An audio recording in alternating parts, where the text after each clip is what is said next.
ਕੋਵਿਡ-19 ਦੇ ਨਾਲ ਪੂਰੀ ਦੁਨੀਆ ਦੇ ਉੱਤੇ ਕਹਿਰ ਜਾਰੀ ਹੈ ਤੇ ਦੂਜੀ ਲਹਿਰ ਜਦੋਂ ਦੀ ਉੱਠੀ ਕਰੋਨਾ ਦੇ ਕਰਕੇ ਤਾਂ ਭਾਰਤ ਹੈ ਜਿਹੜਾ ਉਹ ਬੁਰੀ ਤਰ੍ਹਾਂ ਝੰਜੋੜਿਆ ਗਿਆ।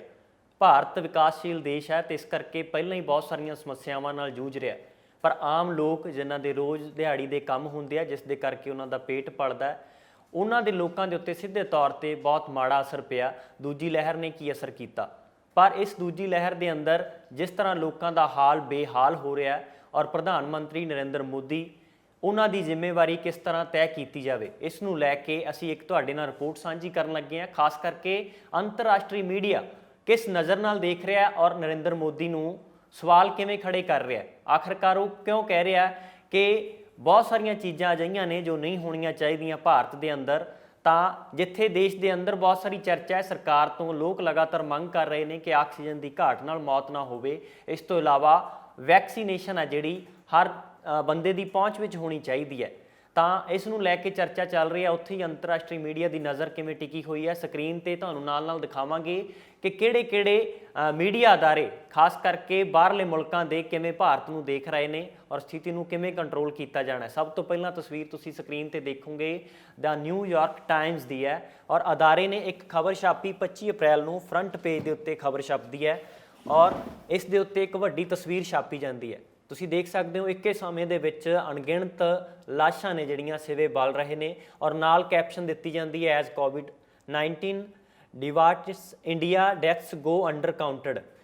ਕਹਿਣ ਦਾ ਭਾਵ ਇਹ ਹੈ ਕਿ ਇੰਡੀਆ ਦੇ ਵਿੱਚ ਜਿਹੜੀ ਮੌਤਾਂ ਦੀ ਗਿਣਤੀ ਹੈ ਕਿਤੇ ਨਾ ਕਿਤੇ ਉਸ ਨੂੰ ਛੁਪਾਇਆ ਜਾ ਰਿਹਾ, ਪਰ ਇੰਡੀਆ ਦੇ ਵਿੱਚ ਭਾਰਤ ਦੇ ਵਿੱਚ ਕਹਿਰ ਹੈ ਜਿਹੜਾ ਕੋਵਿਡ-19 ਦਾ ਉਹ ਲਗਾਤਾਰ ਵੱਧਦਾ ਜਾ ਰਿਹਾ ਹੈ। ਤਾਂ ਨਿਊਯਾਰਕ ਟਾਈਮਜ਼ ਨੇ ਸਵਾਲ ਖੜਾ ਕੀਤਾ ਕਿ ਆਖਿਰਕਾਰ ਮੌਤਾਂ ਦੀ ਗਿਣਤੀ ਨੂੰ ਛੁਪਾਇਆ ਕਿਉਂ ਜਾ ਰਿਹਾ ਹੈ। ਤਾਂ ਰਾਹੁਲ ਗਾਂਧੀ ਜਿਹੜੇ ਕਿ ਵਿਰੋਧੀ ਧਿਰ ਦੇ ਵਜੋਂ ਭੂਮਿਕਾ ਨਿਭਾਉਂਦੇ ਹੋਏ ਟਵੀਟ ਵੀ ਕਰਦੇ ਨੇ ਔਰ ਉਹਨਾਂ ਨੇ ਟਵੀਟ ਕਰਕੇ ਦਾ ਨਿਊਯਾਰਕ ਟਾਈਮਜ਼ ਦੇ ਇਸ ਪੇਪਰ ਦੀ ਫਰੰਟ ਪੇਜ ਦੀ ਫੋਟੋ ਵੀ ਟਵੀਟ ਕੀਤੀ ਹੈ ਔਰ ਨਾਲ ਲਿਖਿਆ ਕਿ ਮੌਤਾਂ ਦੀ ਗਿਣਤੀ ਨੂੰ ਛੁਪਾਇਆ ਕਿਉਂ ਜਾ ਰਿਹਾ। ਤਾਂ ਇੱਕ ਪਾਸੇ ਰਾਹੁਲ ਗਾਂਧੀ ਇਹ ਬੋਲ ਰਹੇ ਨੇ ਪ੍ਰਧਾਨ ਮੰਤਰੀ ਨਰਿੰਦਰ ਮੋਦੀ ਦੀ ਭੂਮਿਕਾ ਕੀ ਰਹੀ, ਇਸ ਬਾਰੇ ਵੀ ਅਸੀਂ ਗੱਲ ਕਰਾਂਗੇ, ਕਿਉਂਕਿ ਬਲੂਮਬਰਗ ਦੀ ਰਿਪੋਰਟ ਜਦੋਂ ਅਸੀਂ ਦੇਖਦੇ ਹਾਂ, ਇਹ ਵੀ ਇੱਕ ਮੀਡੀਆ ਅਦਾਰਾ ਹੈ, ਤਾਂ ਜਦੋਂ ਇਹਨਾਂ ਨੇ ਇੱਕ ਫਰੰਟ ਤੇ ਜਿਹੜੀ ਹੈਡਲਾਈਨ ਛਾਪੀ, ਇਸ ਦਾ ਮਤਲਬ ਇਹ ਹੈ ਕਿ ਦੁਨੀਆ ਦੀ ਸਭ ਤੋਂ ਵੱਡੀ ਸਮੱਸਿਆ ਜਿਹੜੀ ਇਸ ਵੇਲੇ ਕੋਵਿਡ ਦੀ ਬਣੀ ਹੋਈ ਹੈ, ਉਸ ਦਾ ਜਿਹੜਾ ਕ੍ਰਾਈਸਿਸ ਹੈ ਉਹ ਭਾਰਤ ਦੇ ਉੱਤੇ ਪੀਐਮ ਨਰਿੰਦਰ ਮੋਦੀ ਦੀ ਜਿਹੜੀ ਪਕੜ ਹੈ ਉਸ ਨੂੰ ਕਿਵੇਂ ਢਾਹ ਲਾ ਰਿਹਾ, ਉਸ ਦੇ ਉੱਤੇ ਕਿਵੇਂ ਉਸ ਨੂੰ ਥ੍ਰੈਟ ਕਰ ਰਿਹਾ, ਉਸ ਨੂੰ ਲੈ ਕੇ ਇਹਨਾਂ ਨੇ ਜਿਹੜੀ ਹੈਡਲਾਈਨ ਛਾਪੀ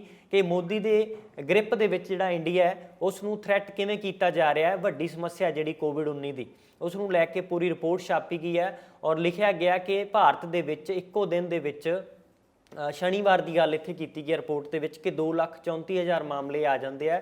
ਜੇ ਅਸੀਂ ਬੀਤੇ 24 ਘੰਟਿਆਂ ਦੀ ਗੱਲ ਕਰੀਏ ਤਾਂ ਉਸ ਦੇ ਵਿੱਚ 3.5 ਲੱਖ ਤੋਂ ਵੱਧ ਮਸਲੇ ਆ ਜਿਹੜੇ ਕੋਵਿਡ-19 ਪੋਜ਼ਿਟਿਵ ਮਰੀਜ਼ ਭਾਰਤ ਦੇ ਅੰਦਰ ਪਾਏ ਗਏ।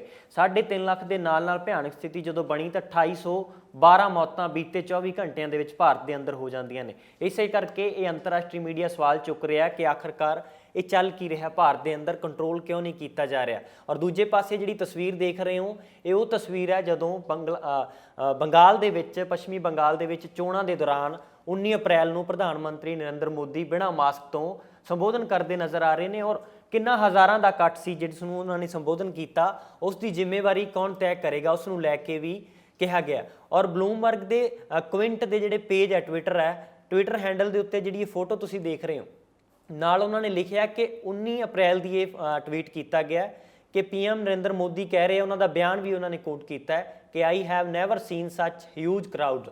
ਕਹਿਣ ਦਾ ਮਤਲਬ ਹੈ ਕਿ ਇੰਨਾ ਵੱਡਾ ਇਕੱਠ ਮੈਂ ਇਸ ਤੋਂ ਪਹਿਲਾਂ ਕਦੇ ਨਹੀਂ ਦੇਖਿਆ। ਇੱਕ ਪਾਸੇ ਅਪੀਲ ਇਹ ਕੀਤੀ ਜਾ ਰਹੀ ਹੋਵੇ ਆਮ ਜਨਤਾ ਨੂੰ ਕਿ ਕਿਤੇ ਇਕੱਠੇ ਨਹੀਂ ਹੋਣਾ, ਕਿਉਂਕਿ ਦੇਸ਼ ਦੇ ਵਿੱਚ 144 ਧਾਰਾ ਵੀ ਲਾਗੂ ਬਹੁਤ ਸਾਰੀਆਂ ਥਾਵਾਂ ਤੇ ਲਾ ਦਿੱਤੀ ਗਈ ਹੈ ਕਿ 4 ਬੰਦੇ ਇਕੱਠੇ ਨਹੀਂ ਹੋ ਸਕਦੇ। ਫਿਰ 19 ਅਪ੍ਰੈਲ ਨੂੰ ਜਦੋਂ ਕਰੋਨਾ ਦਾ ਕਹਿਰ ਪੂਰੇ ਭਾਰਤ ਦੇ ਵਿੱਚ ਬਹੁਤ ਜ਼ਿਆਦਾ ਹੈ ਤਾਂ ਪ੍ਰਧਾਨ ਮੰਤਰੀ ਨਰਿੰਦਰ ਮੋਦੀ ਜਿਨ੍ਹਾਂ ਦੀ ਅਖਲਾਕੀ ਤੌਰ ਤੇ ਜ਼ਿੰਮੇਵਾਰੀ ਬਣਦੀ ਹੈ, ਭਾਰਤ ਦੇ ਮੁਖੀ ਨੇ ਉਹ, ਤਾਂ ਉਹਨਾਂ ਨੇ ਇਹ ਬਿਆਨ ਕਿਸ ਤਰ੍ਹਾਂ ਦੇ ਦਿੱਤਾ, ਇਸ ਤੇ ਸਵਾਲ ਖੜਾ ਕੀਤਾ ਬਲੂਮਬਰਗ ਨੇ ਔਰ ਨਾਲ ਹੀ ਕਿਹਾ ਕਿ ਇਸ ਤੋਂ ਵੱਡਾ ਇਕੱਠ ਮੈਂ ਅਜੇ ਤੱਕ ਦੇਖਿਆ ਨਹੀਂ ਅੱਜ ਤੋਂ ਪਹਿਲਾਂ। ਤਾਂ ਇਸ ਨੂੰ ਲੈ ਕੇ ਨਰਿੰਦਰ ਮੋਦੀ ਦੇ ਇਸ ਬਿਆਨ ਦੇ ਉੱਤੇ ਉਹਨਾਂ ਨੇ ਸਵਾਲ ਚੱਕਿਆ, ਜਿਸ ਦੇ ਕਰਕੇ ਨਰਿੰਦਰ ਮੋਦੀ ਨੂੰ ਇੰਟਰਨੈਸ਼ਨਲ ਮੀਡੀਆ ਜਿਹੜਾ ਉਹ ਘੇਰਦਾ ਨਜ਼ਰ ਆ ਰਿਹਾ। ਇੱਥੇ ਹੀ ਨੈਸ਼ਨਲ ਮੀਡੀਆ ਦੀ ਜੇ ਗੱਲ ਕਰੀਏ ਉਹਨਾਂ ਦੀ ਭੂਮਿਕਾ ਕੀ ਹੈ, ਸਵਾਲ ਇਹ ਵੀ ਖੜਾ ਹੋ ਜਾਂਦਾ, ਕਿਉਂਕਿ ਨੈਸ਼ਨਲ ਮੀਡੀਆ ਤੇ ਲਗਾਤਾਰ ਸਵਾਲ ਚੁੱਕੇ ਜਾ ਰਿਹਾ ਹੈ ਕਿ ਪਲਾਂਟ ਕੀਤੀਆਂ ਖਬਰਾਂ ਤਾਂ ਚੱਲ ਜਾਂਦੀਆਂ ਪਰ ਹਕੀਕਤ ਜ਼ਮੀਨ ਤੇ ਕੀ ਚੱਲ ਰਿਹਾ ਉਸ ਬਾਰੇ ਨਹੀਂ ਦੱਸਿਆ ਜਾਂਦਾ। ਤਾਂ ਅਸੀਂ ਅਗਲੀ ਰਿਪੋਰਟ ਦੀ ਗੱਲ ਕਰਾਂਗੇ। ਦਾ ਆਸਟ੍ਰੇਲੀਅਨ ਨਿਊਜ਼ਪੇਪਰ ਹੈ ਇਹਨਾਂ ਨੇ ਵੀ ਇੱਕ ਰਿਪੋਰਟ ਛਾਪੀ ਜਿਸ ਦੇ ਵਿੱਚ ਅਸੀਂ ਤੁਹਾਨੂੰ ਦਿਖਾਉਣ ਦੀ ਕੋਸ਼ਿਸ਼ ਕਰਾਂਗੇ। ਦ ਆਸਟ੍ਰੇਲੀਅਨ ਦੇ ਟਵਿੱਟਰ ਹੈਂਡਲ ਦੇ ਉੱਤੇ ਵੀ ਰਿਪੋਰਟ ਛਾਪਣ ਦੇ ਨਾਲ ਇੱਕ ਗੱਲ ਲਿਖੀ ਗਈ ਕਿ ਐਰੋਗੈਂਸ ਤੇ ਹਾਈਪਰ ਨੈਸ਼ਨਲਿਜ਼ਮ ਹੈ ਤੇ ਬਿਊਰੋਕ੍ਰੈਟਿਕ ਜਿਹੜੀ ਨਾਕਾਮਯਾਬੀ ਹੈ, ਯਾਨੀ ਕਿ ਅਫਸਰਸ਼ਾਹੀ ਦੀ ਫੇਲ ਹੋਣਾ ਭਾਰਤ ਦੇ ਵਿੱਚ। ਐਰੋਗੈਂਸ ਦਾ ਮਤਲਬ ਹੈ ਕਿ ਹੰਕਾਰ ਦਿਖਾਉਣਾ, ਔਰ ਨਾਲ ਦੇ ਨਾਲ ਹੀ ਉਹਨਾਂ ਨੇ ਕਿਹਾ ਕਿ ਹਾਈਪਰ ਨੈਸ਼ਨਲਿਜ਼ਮ ਹੈ ਜਿਹੜਾ ਉੱਚ ਪੱਧਰ ਦੀ ਜਿਹੜੀ ਰਾਸ਼ਟਰਵਾਦ ਦੀ ਭਾਵਨਾ ਹੈ ਉਸ ਨੂੰ ਲੈ ਕੇ ਉਹਨਾਂ ਨੇ ਇਹ ਤਿੰਨ ਗੱਲਾਂ ਜਿਹੜੀਆਂ ਕੋਟ ਕੀਤੀਆਂ, ਲਿਖਿਆ ਕਿ ਇਹ ਹੋਰ ਵਧਾ ਰਿਹਾ ਇਸ ਨੂੰ। ਇਸ ਦਾ ਮਤਲਬ ਕੀ ਹੈ, ਕਿਵੇਂ ਵਧਾਇਆ ਜਾ ਰਿਹਾ ਕੋਵਿਡ-19 ਦੇ ਕਹਿਰ ਨੂੰ ਇਹਨਾਂ ਤਿੰਨ ਚੀਜ਼ਾਂ ਦੇ ਨਾਲ। ਉਹਨਾਂ ਨੇ ਲਿਖਿਆ ਨਾਲ ਹੀ ਕਿ ਇਟਸ ਕਰਾਊਡ ਲਵਿੰਗ PM। ਪ੍ਰਧਾਨ ਮੰਤਰੀ ਨਰਿੰਦਰ ਮੋਦੀ ਨੂੰ ਕਿਹਾ ਜਾ ਰਿਹਾ ਹੈ ਕਿ ਭੀੜ ਪਸੰਦ ਪ੍ਰਧਾਨ ਮੰਤਰੀ ਨੇ ਨਰਿੰਦਰ ਮੋਦੀ। ਭੀੜ ਪਸੰਦ ਪ੍ਰਧਾਨ ਮੰਤਰੀ ਕਿਉਂ ਨੇ? ਕਿਉਂਕਿ ਇੱਥੇ ਵਾਰ-ਵਾਰ ਉਸ ਗੱਲ ਨੂੰ ਗੱਲ ਦਾ ਜ਼ਿਕਰ ਕੀਤਾ ਜਾ ਰਿਹਾ ਜਿਹੜੀ ਇੱਥੇ ਨਰਿੰਦਰ ਮੋਦੀ ਨੇ 19 ਅਪ੍ਰੈਲ ਨੂੰ ਰੈਲੀ ਦੇ ਵਿੱਚ ਕਹੀ ਪੱਛਮੀ ਬੰਗਾਲ ਦੇ ਅੰਦਰ, ਕਿ ਇਸ ਤੋਂ ਪਹਿਲਾਂ ਵੱਡਾ ਇਕੱਠ ਮੈਂ ਕਦੇ ਵੀ ਨਹੀਂ ਦੇਖਿਆ। ਤੇ ਇਸੇ ਨੂੰ ਦਾ ਆਸਟ੍ਰੇਲੀਅਨ ਨੇ ਕੋਟ ਕਰਦਿਆਂ ਲਿਖਿਆ ਕਿ ਕਰਾਊਡ ਪਸੰਦ ਪ੍ਰਧਾਨ ਮੰਤਰੀ ਨੇ ਤਾਂ ਫਿਰ ਜਿਹੜੇ ਲੋਕ ਨੇ ਉਹ ਸਫੋਕੇਟ ਹੋ ਰਹੇ ਨੇ, ਇੱਕ ਪਾਸੇ ਸਾਹ ਦੇ ਕਰਕੇ ਮਰ ਰਹੇ ਨੇ, ਸਾਹ ਨਹੀਂ ਲਿਆ ਜਾ ਰਿਹਾ, ਦੂਜੇ ਪਾਸੇ ਪ੍ਰਧਾਨ ਮੰਤਰੀ ਜਿਹੜੇ ਉਹ ਕਰਾਊਡ ਪਸੰਦ ਪ੍ਰਧਾਨ ਮੰਤਰੀ ਨੇ। ਇਸ ਤਰ੍ਹਾਂ ਦੀਆਂ ਗੱਲਾਂ ਜਦੋਂ ਸਾਹਮਣੇ ਆਉਂਦੀਆਂ ਤਾਂ ਸਵਾਲ ਨਿਸ਼ਚਿਤ ਤੌਰ ਤੇ ਹੈ ਕਿ ਖੜਾ ਹੋ ਜਾਂਦਾ ਹੈ। ਔਰ ਨਾਲ ਦੇ ਨਾਲ ਹੀ ਜੇ ਅਸੀਂ ਗੱਲ ਕਰੀਏ USA ਦੇ ਪ੍ਰਧਾਨ ਮੰਤਰੀ ਦੀ ਤੇ ਨਰਿੰਦਰ ਮੋਦੀ ਦੀ, ਜੋ ਬਿਡਨ ਦੀ ਤੇ ਮੋਦੀ ਦੀ ਇੱਕ ਫੋਨ ਤੇ ਗੱਲਬਾਤ ਹੁੰਦੀ ਹੈ, ਵਾਰਤਾ ਹੁੰਦੀ ਹੈ, ਜਿਸ ਵਿੱਚ ਵਿਸ਼ਵਾਸ ਦਿਵਾਇਆ ਜਾਂਦਾ ਹੈ ਕਿ ਅਮਰੀਕਾ ਭਾਰਤ ਦੇ ਨਾਲ ਖੜਾ ਹੈ ਔਰ ਵੈਕਸੀਨੇਸ਼ਨ ਕਰਾਉਣ ਦੇ ਮਸਲੇ ਵਿੱਚ ਵੀ ਹੋਰ तमाम ਚੀਜ਼ਾਂ ਦੀ ਜਿਹੜੀ ਲੋੜ ਪਵੇਗੀ ਉਸ ਨੂੰ ਲੈ ਕੇ ਵੀ। ਤਾਂ ਤਸਵੀਰ ਦੇਖ ਸਕਦੇ ਹੋ ਤੁਸੀਂ, ਪਰ ਲਗਾਤਾਰ ਭਾਰਤ ਤੇ ਅਮਰੀਕਾ ਦੀ ਸਥਿਤੀ ਹੈ ਜਿਹੜੀ ਉਹ ਨਾਜ਼ੁਕ ਹੁੰਦੀ ਜਾ ਰਹੀ ਹੈ। ਬਹੁਤ ਸਾਰੀਆਂ ਥਾਵਾਂ ਤੇ ਵੀਕਐਂਡ ਲਾਕਡਾਊਨ ਲੱਗੇ ਹੋਏ ਨੇ, ਹੋਰ ਥਾਵਾਂ ਦੇ ਉੱਤੇ ਵੀ ਲਗਾਤਾਰ ਜਿਹੜੇ ਲਾਕਡਾਊਨ ਦੀ ਸਥਿਤੀ ਬਣਦੀ ਜਾ ਰਹੀ ਹੈ ਕਿ ਇਸ ਸਥਿਤੀ ਨੂੰ ਕੰਟਰੋਲ ਕੀਤਾ ਜਾਵੇ। ਪਰ ਲੋਕਾਂ ਦਾ ਇੱਕ ਮੁੱਢਲਾ ਸਵਾਲ ਜ਼ਰੂਰ ਰਹਿੰਦਾ ਹੈ ਕਿ ਜਦੋਂ ਰੈਲੀ ਹੋ ਰਹੀ ਸੀ ਉਦੋਂ ਕਰੋਨਾ ਕਿੱਥੇ ਸੀ, ਜਾਂ ਫਿਰ ਕੋਈ ਸਿਆਸਤਦਾਨ ਨੇ ਜਿਹੜੇ ਆਪਣੇ ਪ੍ਰੋਗਰਾਮ ਫੰਕਸ਼ਨ ਕਰਦੇ ਨੇ। ਪੰਜਾਬ ਵਿੱਚ ਵੀ ਦੇਖਿਆ ਗਿਆ ਜਦੋਂ ਮੇਅਰ ਦੀ ਕੁਰਸੀ ਦੀ ਤਾਜਪੋਸ਼ੀ ਕੀਤੀ ਗਈ ਤਾਂ ਇਕੱਠ ਦੇਖਿਆ ਗਿਆ। ਇੱਕ ਥਾਂ ਤੇ ਕਾਂਗਰਸ ਦੇ ਹੀ ਵਿਧਾਇਕ ਦੇਖੇ ਗਏ ਜਿਹੜੇ ਕਿ ਫਗਵਾੜਾ ਤੋਂ ਨੇ, ਬਲਵਿੰਦਰ ਸਿੰਘ, ਉਹਨਾਂ ਨੂੰ ਦੇਖਿਆ ਗਿਆ ਕਿ ਉਹ ਵੀ ਇੱਕ ਪਾਰਟੀ ਦੇ ਵਿੱਚ ਨੱਚਦੇ ਨਜ਼ਰ ਆ ਰਹੇ ਨੇ ਔਰ ਉਹਨਾਂ ਨੇ ਮਾਸਕ ਵੀ ਨਹੀਂ ਪਹਿਨਿਆ ਹੋਇਆ ਸੀ। ਦੂਜੇ ਪਾਸੇ ਸਵਾਲ ਇਸ ਤਰ੍ਹਾਂ ਖੜਾ ਹੁੰਦਾ, ਲੋਕ ਤਾਂ ਸਵਾਲ ਕਰਦੇ ਨੇ ਕਿ ਲੋਕਾਂ ਨੂੰ ਰਾਹ ਜਾਂਦਿਆਂ ਨੂੰ ਵੀ ਦੇਖ ਕੇ ਚਲਾਨ ਕੱਟੇ ਜਾਂਦੇ ਨੇ ਬਿਨਾਂ ਮਾਸਕ ਤੋਂ ਦੇਖਿਆ ਜਾਵੇ, ਤਾਂ ਦੂਜੇ ਪਾਸੇ ਦੇਸ਼ ਪੱਧਰ ਦੇ ਵਿੱਚ ਸਥਿਤੀ ਹੈ ਜਿਹੜੀ ਉਹ ਕਿਸ ਤਰ੍ਹਾਂ ਬਣੀ ਹੋਈ ਹੈ। ਇਸ ਕਰਕੇ ਅੰਤਰਰਾਸ਼ਟਰੀ ਪੱਧਰ ਤੇ ਮੀਡੀਆ ਤੇ ਜਿਹੜਾ ਸਵਾਲ ਚੁੱਕੇ ਜਾ ਰਿਹਾ ਹੈ। ਇੱਕ ਪਾਸੇ ਅੰਤਰਰਾਸ਼ਟਰੀ ਪੱਧਰ ਤੇ ਮੀਡੀਆ ਜਿਸ ਤਰ੍ਹਾਂ ਭਾਰਤ ਨੂੰ ਦੇਖ ਰਿਹਾ ਉਹ ਅਸੀਂ ਤੁਹਾਡੇ ਨਾਲ ਜ਼ਿਕਰ ਕੀਤਾ। ਹੁਣ ਗੱਲ ਕਰਦੇ ਹਾਂ ਕਿ ਸੋਸ਼ਲ ਮੀਡੀਆ ਨੂੰ ਭਾਰਤ ਦੇ ਅੰਦਰ ਕੰਟਰੋਲ ਕਿਵੇਂ ਕੀਤਾ ਜਾ ਰਿਹਾ। ਸਭ ਤੋਂ ਵੱਡੀ ਉਦਾਹਰਨ ਹੈ ਇੱਕ ਟਵਿੱਟਰ ਹੈਂਡਲ ਨੇ ਭਾਰਤ ਦੇ ਅਮਲ ਚੰਦਰਾ, ਉਹਨਾਂ ਨੇ ਟਵੀਟ ਕੀਤਾ ਕਿ ਭਾਰਤ ਇਸ ਵੇਲੇ ਡਰਿਆ ਹੋਇਆ, ਜਿਹੜੇ ਨਾਗਰਿਕ ਨੇ ਉਹ ਕਿਤੇ ਨਾ ਕਿਤੇ ਸੇਵਾਵਾਂ ਭਾਲ ਰਹੇ ਨੇ, ਐਮਰਜੈਂਸੀ ਸੇਵਾਵਾਂ ਭਾਲ ਰਹੇ ਨੇ, ਇੱਕ ਕੋਆਰਡੀਨੇਸ਼ਨ ਭਾਲ ਰਹੇ ਨੇ ਕਿ ਉਹਨਾਂ ਦੀ ਜ਼ਿੰਦਗੀ ਨੂੰ ਇੱਕ ਹੁੰਗਾਰਾ ਮਿਲੇ।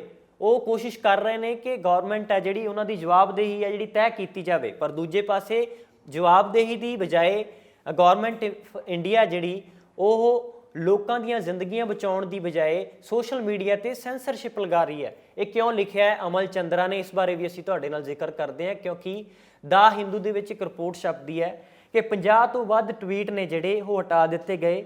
ਉਹ ਇਸ ਕਰਕੇ ਇੰਡੀਆ ਦੇ ਵਿੱਚ ਹਟਾ ਦਿੱਤੇ ਗਏ ਕਿਉਂਕਿ ਉਹ ਕੋਵਿਡ-19 ਦੇ ਪ੍ਰਬੰਧਾਂ ਨੂੰ ਲੈ ਕੇ ਸਵਾਲ ਚੁੱਕਦੇ ਸੀ। ਤਾਂ ਭਾਰਤ ਸਰਕਾਰ ਦੀ ਸ਼ਿਕਾਇਤ ਦੇ ਉੱਤੇ ਇਹ ਰਿਪੋਰਟ ਛਪੀ ਹੈ ਦਾ ਹਿੰਦੂ ਦੇ ਵਿੱਚ ਕਿ ਭਾਰਤ ਸਰਕਾਰ ਦੇ ਵੱਲੋਂ ਸ਼ਿਕਾਇਤ ਕੀਤੀ ਜਾਂਦੀ ਹੈ, ਜਿਸ ਕਰਕੇ 50 ਤੋਂ ਵੱਧ ਟਵੀਟ ਹੈ ਜਿਹੜੇ ਹਟਾ ਦਿੱਤੇ ਜਾਂਦੇ ਆ ਟਵਿੱਟਰ ਤੋਂ। ਪਰ ਨਾਲ ਹੀ ਛਾਪਿਆ ਇਹ ਗਿਆ ਕਿ ਇਹੀ ਟਵੀਟ ਹੈ ਜਿਹੜੇ ਉਹ ਲਗਾਤਾਰ ਆਊਟਸਾਈਡ ਕੰਟਰੀ ਤੋਂ ਬਾਹਰਲੇ ਮੁਲਕਾਂ ਦੇ ਵਿੱਚ ਦੇਖੇ ਜਾ ਸਕਦੇ ਆ। ਪਰ ਭਾਰਤ ਦੇ ਅੰਦਰ ਜਿਹੜੇ ਕੋਵਿਡ-19 ਦੇ ਪ੍ਰਬੰਧਾਂ ਨੂੰ ਲੈ ਕੇ ਸਵਾਲ ਚੁੱਕਦੇ ਸੀ ਉਹ ਟਵੀਟ ਹਟਾ ਦਿੱਤੇ ਗਏ। ਤਾਂ ਸਵਾਲ ਖੜਾ ਹੁੰਦਾ ਹੈ ਕਿ ਜਿਸ ਤਰ੍ਹਾਂ ਅੰਤਰਰਾਸ਼ਟਰੀ ਪੱਧਰ ਦੇ ਉੱਤੇ ਮੀਡੀਆ ਸਵਾਲ ਚੁੱਕ ਰਿਹਾ, ਖਾਸ ਕਰਕੇ ਪ੍ਰਧਾਨ ਮੰਤਰੀ ਨਰਿੰਦਰ ਮੋਦੀ ਦੇ ਉੱਤੇ, ਕਿ ਇੱਕ ਪਾਸੇ ਬਹੁਤ ਸਾਰੀਆਂ ਵਿਸ਼ਾਲ ਇਕੱਠ ਕੀਤੇ ਜਾਂਦੇ ਆ, ਰੈਲੀਆਂ ਕੀਤੀਆਂ ਜਾਂਦੀਆਂ, ਔਰ ਦੂਜੇ ਪਾਸੇ ਲੋਕਾਂ ਨੂੰ ਸੇਵਾਵਾਂ ਦੇਣ ਦੀ ਬਜਾਏ ਜਿੱਥੇ ਬਹੁਤ ਵੱਡੀ ਆਕਸੀਜਨ ਦੀ ਘਾਟ ਹੈ, ਖਾਸ ਕਰਕੇ ਕੌਮੀ ਰਾਜਧਾਨੀ ਦਿੱਲੀ ਦੇ ਅੰਦਰ, ਤਾਂ ਇਸ ਤਰ੍ਹਾਂ ਦੀਆਂ ਸੇਵਾਵਾਂ ਪ੍ਰਦਾਨ ਕਰਾਉਣ ਦੀ ਬਜਾਏ ਬਿਆਨਬਾਜ਼ੀਆਂ ਕਿਸ ਤਰ੍ਹਾਂ ਦੀਆਂ ਹੋਈਆਂ, ਉਸ ਤੋਂ ਪਹਿਲਾਂ ਕਾਰਗੁਜ਼ਾਰੀ ਕੀ ਦਿਖਾਈ ਗਈ। ਤਾਂ ਸਿੱਧੇ ਤੌਰ ਦੇ ਉੱਤੇ ਜੇ ਕਹੀਏ ਕਿ ਇਹਨਾਂ ਰਿਪੋਰਟਸ ਦਾ ਮਤਲਬ ਹੈ ਕਿ ਪ੍ਰਧਾਨ ਮੰਤਰੀ ਨਰਿੰਦਰ ਮੋਦੀ ਨੂੰ ਚੈਲੰਜ ਕੀਤਾ ਜਾ ਰਿਹਾ। ਔਰ ਜ਼ਿੰਮੇਵਾਰ ਕੌਣ ਹੈ? ਕਰੋਨਾ ਜੇ ਕੋਵਿਡ-19 ਦਾ ਫੈਲਾਅ ਹੋ ਰਿਹਾ, ਲਾਗ ਦਾ ਫੈਲਾਅ ਹੋ ਰਿਹਾ, ਤੇ ਆਖਰਕਾਰ ਜ਼ਿੰਮੇਵਾਰ ਕੌਣ ਹੈ, ਉਸ ਦੀ ਜ਼ਿੰਮੇਵਾਰੀ ਤੈਅ ਕਿਵੇਂ ਕੀਤੀ ਜਾਵੇਗੀ। ਔਰ ਅਖੀਰ ਦੇ ਵਿੱਚ ਤੁਹਾਨੂੰ ਅਸੀਂ ਦਿਖਾਉਣ ਦੀ ਕੋਸ਼ਿਸ਼ ਕਰਦੇ ਹਾਂ ਕਿ ਇਸੇ ਤਰ੍ਹਾਂ ਹੀ ਦਾ ਆਸਟ੍ਰੇਲੀਅਨ ਦੀ ਜਿਵੇਂ ਹਾਈ ਕਮਿਸ਼ਨ ਨੇ ਇਸ ਦੇ ਉੱਤੇ ਡਿਫੈਂਡ ਵੀ ਕੀਤਾ ਦਾ ਆਸਟ੍ਰੇਲੀਅਨ ਨੂੰ ਉਹ ਵੀ ਤੁਹਾਨੂੰ ਅਸੀਂ ਦਿਖਾਉਣ ਦੀ ਕੋਸ਼ਿਸ਼ ਕਰਦੇ ਹਾਂ ਕਿ ਹਾਈ ਕਮਿਸ਼ਨ ਨੇ ਚਿੱਠੀ ਲਿਖੀ ਦ ਆਸਟ੍ਰੇਲੀਅਨ ਦੇ ਲਈ ਕਿ ਗੁੰਮਰਾਹ ਕੀਤਾ ਜਾ ਰਿਹਾ, ਸਰਾਸਰ ਝੂਠ ਹੈ, ਤਾਂ ਇਸ ਤਰ੍ਹਾਂ ਨਹੀਂ ਹੈ। ਤਾਂ ਹਾਈ ਕਮਿਸ਼ਨ ਨੇ ਇੱਕ ਚਿੱਠੀ ਲਿਖੀ ਜਿਸ ਦੇ ਵਿੱਚ ਇਹ ਕਿਹਾ ਗਿਆ ਕਿ ਗੁੰਮਰਾਹ ਕੀਤਾ ਗਿਆ। ਇਹ ਚਿੱਠੀ ਤੁਹਾਨੂੰ ਨਜ਼ਰ ਆ ਰਹੀ ਹੋਵੇਗੀ, ਇਹ ਭਾਰਤੀ ਹਾਈ ਕਮਿਸ਼ਨ ਦੀ ਹੈ, ਜਿਸ ਦੇ ਵਿੱਚ ਦ ਆਸਟ੍ਰੇਲੀਅਨ ਨਿਊਜ਼ਪੇਪਰ ਦੇ ਚੀਫ ਐਡੀਟਰ ਨੂੰ ਇੱਕ ਚਿੱਠੀ ਪੱਤਰ ਲਿਖਿਆ ਗਿਆ ਕਿ ਇਹ ਜਿਹੜਾ ਗੁੰਮਰਾਹ ਕੀਤਾ ਜਾ ਰਿਹਾ ਇਸ ਤਰ੍ਹਾਂ ਦੀ ਗੱਲ ਨਹੀਂ ਹੈ। ਤੁਸੀਂ ਦੇਖ ਸਕਦੇ ਹੋ ਕਿ ਹੈਡਲਾਈਨ ਸਕਰੋਲ ਦੇ ਵਿੱਚ ਛਪੀ ਹੈ ਜਿਹੜੀ, ਉਸ ਬਾਰੇ ਅਸੀਂ ਅਖੀਰ ਦੇ ਵਿੱਚ ਇਸ ਕਰਕੇ ਚਰਚਾ ਕਰ ਰਹੇ ਹਾਂ ਕਿਉਂਕਿ ਅੰਤਰਰਾਸ਼ਟਰੀ ਪੱਧਰ ਤੇ ਮੀਡੀਆ ਜਿਸ ਤਰ੍ਹਾਂ ਦੇ ਸਵਾਲ ਚੁੱਕ ਰਿਹਾ ਹੈ ਤੇ ਭਾਰਤ ਦੇ ਹਾਈ ਕਮਿਸ਼ਨ ਨੇ ਉਸ ਦੇ ਉੱਤੇ ਜਵਾਬ ਕੀ ਦਿੱਤਾ ਹੈ? ਜਵਾਬ ਇਹ ਦਿੱਤਾ ਕਿ ਬੇਸਲੈਸ ਚੀਜ਼ ਹੈ। ਇੰਡੀਆ ਦਾ ਜਵਾਬ ਹੈ ਆਸਟ੍ਰੇਲੀਅਨ ਨਿਊਜ਼ਪੇਪਰ ਨੂੰ ਕਿ ਜਿਸ ਤਰ੍ਹਾਂ ਦੀ ਰਿਪੋਰਟ ਕ੍ਰਿਟੀਸਾਈਜ਼ ਕੀਤਾ ਜਾ ਰਿਹਾ ਮੋਦੀ ਦਾ ਕੋਵਿਡ ਕ੍ਰਾਈਸਿਸ ਦੇ ਨੂੰ ਲੈ ਕੇ, ਇਹ ਬੇਸਲੈਸ ਹੈ, ਆਧਾਰਹੀਨ ਹੈ, ਇਸ ਤਰ੍ਹਾਂ ਨਹੀਂ ਹੋਣਾ ਚਾਹੀਦਾ, ਇਸ ਤਰ੍ਹਾਂ ਦੀ ਸਥਿਤੀ ਨਹੀਂ ਹੈ। ਤਾਂ ਭਾਰਤੀ ਹਾਈ ਕਮਿਸ਼ਨ ਨੇ ਇਸ ਦਾ ਜਵਾਬ ਵੀ ਦਿੱਤਾ। ਤਾਂ ਦੂਜੇ ਪਾਸੇ ਗੱਲ ਕਰੀਏ ਕਿ ਬਹੁਤ ਸਾਰੇ ਥਾਵਾਂ ਦੇ ਉੱਤੇ ਉਸਾਰੀ ਹੈ ਜਿਹੜੀ, ਖਾਸ ਕਰਕੇ ਸੰਸਦ ਭਵਨ ਦੀ, ਉਸ ਨੂੰ ਨਾਮ ਦਿੱਤਾ ਗਿਆ ਸੈਂਟਰਲ ਵਿਸਟਰਾ ਰੀਡਿਵੈਲਪਮੈਂਟ ਪ੍ਰੋਜੈਕਟ। ਇਸ ਦੇ ਉੱਤੇ ਖਰਚ ਜਿਹੜਾ ਆਉਣਾ ਹੈ, ਗਵਰਨਮੈਂਟ ਨੇ ਆਪ ਲਿਖਿਆ ਕਿ 20,000 ਕਰੋੜ ਆਉਣਾ ਹੈ, ਯਾਨੀ ਕਿ 2 ਬਿਲੀਅਨ ਤੋਂ ਵੀ ਜ਼ਿਆਦਾ ਖਰਚ ਹੈ ਜਿਹੜੇ ਅਮਰੀਕੀ ਡਾਲਰ ਕੀਤੇ ਜਾਣਗੇ। 20,000 ਕਰੋੜ ਇਮਾਰਤ ਖੜੀ ਕੀਤੀ ਜਾਣੀ ਹੈ ਭਾਰਤ ਦੇ ਅੰਦਰ। ਪਰ ਸੇਵਾਵਾਂ ਦੀ ਗੱਲ ਕਰੀਏ ਤਾਂ ਕਿਤੇ ਲੋਕਾਂ ਦੇ ਕੋਲ ਮਾਸਕ ਵੀ ਨਹੀਂ ਹੈ, ਜਾਂ ਇਹ ਲਓ 2 ਵਕਤ ਦੀ ਰੋਟੀ ਵੀ ਨਹੀਂ ਹੈ, ਭੁੱਖਮਰੀ ਦਾ ਵੀ ਸ਼ਿਕਾਰ ਹੋ ਰਿਹਾ ਭਾਰਤ ਦੇ ਅੰਦਰ। ਪਰ ਦੂਜੇ ਪਾਸੇ ਇਮਾਰਤਾਂ ਦੀ ਉਸਾਰੀ ਲਈ ਵੀ ਫੰਡ ਰੱਖੇ ਜਾ ਰਹੇ ਆ। ਫਿਰ ਸਵਾਲ ਇਹ ਪੈਦਾ ਹੁੰਦੀ ਹੈ ਕਿ ਮੁਕੰਮਲ ਯੋਜਨਾਬੰਦੀ ਨਹੀਂ ਹੈ, ਜਿਸ ਕਰਕੇ ਭਾਰਤ ਦੇ ਅੰਦਰ ਲੋਕਾਂ ਨੂੰ ਖੱਜਲ ਖੁਆਰੀ ਦਾ ਸਾਹਮਣਾ ਵੱਧ ਕਰਨਾ ਪੈ ਰਿਹਾ। ਸਾਡੀ ਕੋਸ਼ਿਸ਼ ਸੀ ਕਿ ਇਸ ਰਿਪੋਰਟ ਨੂੰ ਦਿਖਾਉਣ ਦੀ, ਇਸ ਕਰਕੇ ਕਿਉਂਕਿ ਸਾਡੇ ਭਾਰਤ ਦੇਸ਼ ਦੇ ਉੱਤੇ ਕੋਈ ਬਾਹਰਲਾ ਸਵਾਲ ਨਾ ਚੁੱਕੇ, ਇਸ ਨੂੰ ਲੈ ਕੇ ਵੀ ਚਰਚਾ ਛਿੜ ਜਾਂਦੀ ਹੈ। ਪਰ ਸਵਾਲ ਚੁੱਕੇ ਕਿਉਂ ਜਾ ਰਿਹਾ ਹੈ, ਇਹ ਬਹੁਤ ਵੱਡਾ ਸਵਾਲ ਹੈ। ਤਾਂ ਪ੍ਰਧਾਨ ਮੰਤਰੀ ਨੂੰ ਦੇਸ਼ ਦੇ ਮੁਖੀ ਹੋਣ ਦੇ ਨਾਤੇ ਇਸ ਗੱਲ ਵੱਲ ਸੋਚਣ ਵੱਲ ਔਰ ਧਿਆਨ ਦੇਣ ਦੀ ਲੋੜ ਹੈ, ਤਾਂ ਕਿ ਜਿਹੜੀ ਸਥਿਤੀ ਹੈ ਬੇਕਾਬੂ ਹੋ ਰਹੀ ਹੈ, ਇਸ ਨੂੰ ਕਾਬੂ ਪਾਇਆ ਜਾ ਸਕੇ ਔਰ ਲੋਕਾਂ ਦੀਆਂ ਕੀਮਤੀ ਜਾਨਾਂ ਨੂੰ ਬਚਾਇਆ ਜਾ ਸਕੇ। ਫਿਲਹਾਲ ਇਸ ਰਿਪੋਰਟ ਵਿੱਚ ਇੰਨਾ ਹੀ। ਮੈਨੂੰ ਦਿਓ ਆਗਿਆ। ਧੰਨਵਾਦ।